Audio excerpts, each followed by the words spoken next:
Hello guys. Today we're going to talk about the movie The Northman. This is I I love it. This is a really good movie. I really like this film. Um so this film came out in 2022 this year. It's rated R. It's 2 hours and 17 minutes long. It has 7.1 out of 10 on IMDb with 190,000-ish user votes. It has an 82% on Metacritic with 350 critics. The movie is directed by Robert Eggers, who let's see, who also did The Lighthouse. I reviewed that one a while back. It also stars Alexander Skarsgård, who was yeah,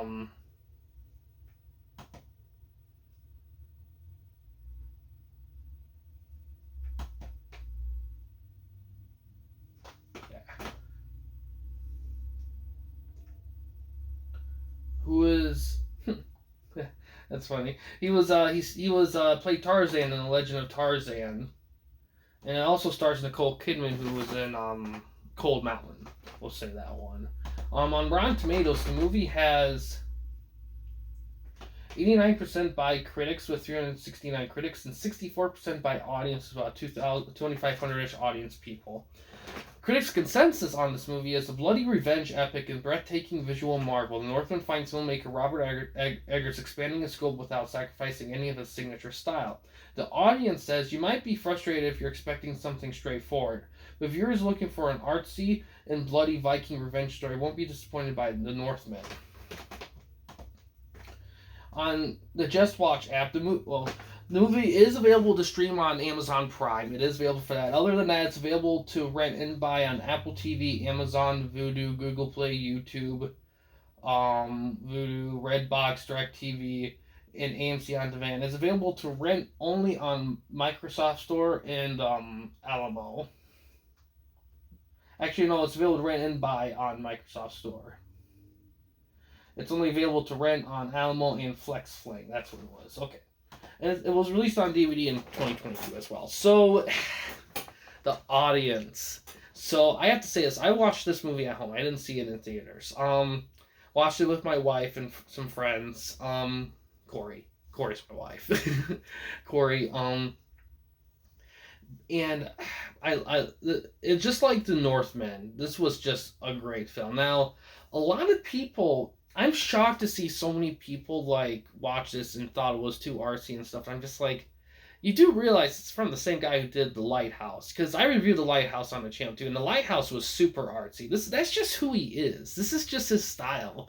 And I guess maybe like the trailers, maybe the advertising for it wasn't 100% honest. Maybe they did show as more of kind of a straight up like action movie kind of thing more than something artsy. And here's the thing, there is action in this movie. There is a lot of action in this movie for sure. There is blood and guts too.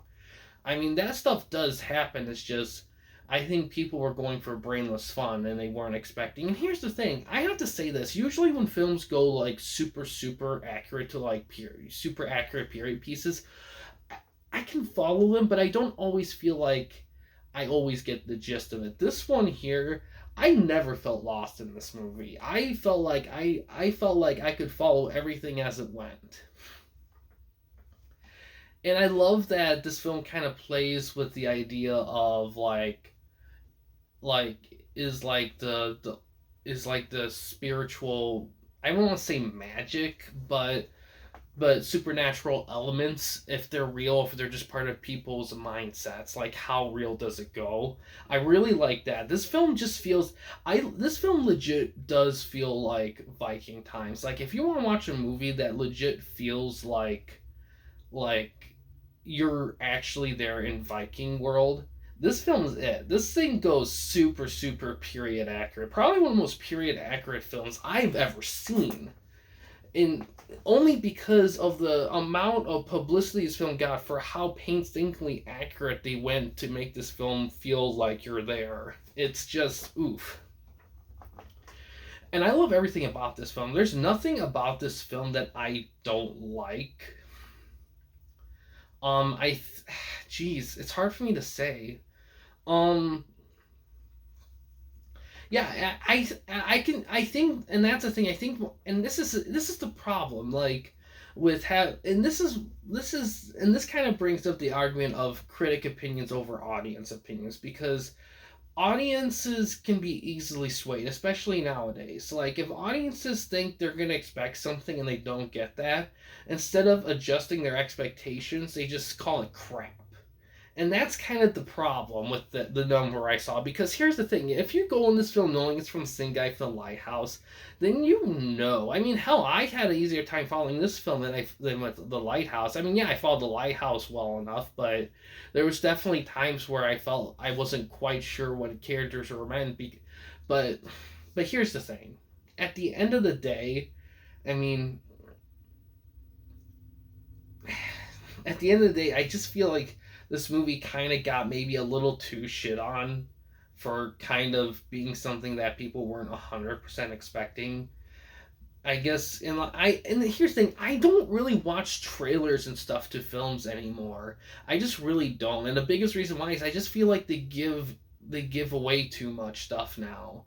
Like, I feel like I almost watch the whole movie in like 3 to 5 minutes with the way they do trailers nowadays, and I just rather just go on a film with a little bit less expectation, other than the expectation of if it's doing well or not. That's all I really need. I don't need to know what it's about or who's in it or anything. I just need to know like I just need to know what to expect in terms of quality, and of course what it's about as well. Um, but yeah, I just don't really get it. But I guess if the advertisement did legit portray this film as more of an action driven movie, and that's something artistic, and I think that's why The Lighthouse did as well as it did, because people kind of knew going into it that was probably going to be more talky and artsy driven. This one, I don't know if they did the same way, because there is a lot more action in this movie, so I think the trailers definitely kind of showed action in it. So people, that's the thing. People just they just got the wrong impression, and they kind of shed on it, even though I'm gonna say this technically it was our own fault. I mean, you can't get mad at a film for never promising, not really promising anything specific, because you built it up in your own head, and when it doesn't happen, you just can't shit on it. I mean, it's ridiculous. I don't get it, but I get why some people may not like this film because of the artsiness, but it's hard for me to kind of fathom someone building up their own expectation of something and then calling it crap when it didn't meet this unknown expectation to begin with, even though it was only a thing to them. I don't know, it's weird. But I guess it happens sometimes from people, people just get lost in the moment and the ideas and stuff. They get overly excited. But this is an awesome film. Just it's just not 100% straight up. It does go for the trippiness. I wouldn't say it's hard to follow. It really isn't, as long as you actually just sit down and watch the goddamn movie.